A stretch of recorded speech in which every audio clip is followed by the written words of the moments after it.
So here I am, 17 years old. You'll see the beard.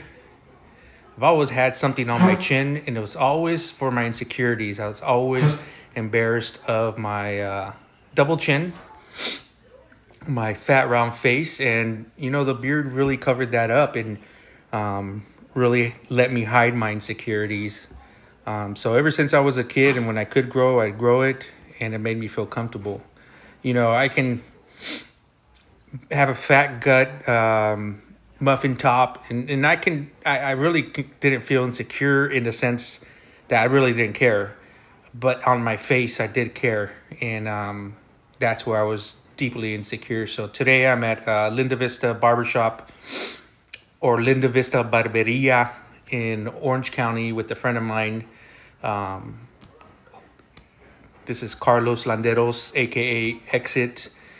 Sitting right next to me is Israel, aka Mute, and Mute came up here and to support me, and we're shaving it all off and getting rid of all my facial hair. I'm gonna keep my mustache, but I'm gonna take off everything on my double chin, or in Spanish, la papada.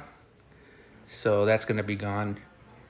And with the surgery, a lot of changes are going to happen. Of course, my eating habits going to change. And right here, as we're talking to Carlos, we're discussing that, all the dangers of the surgery, and more importantly, the failures, how people fail with this surgery. And so my whole purpose, and I told them as friends, that is not to take the surgery to eat less but eat bad, but to eat less and eat better.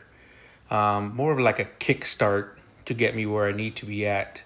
Like I told you guys in the past, I failed. I have no discipline in myself, to get to where I want to.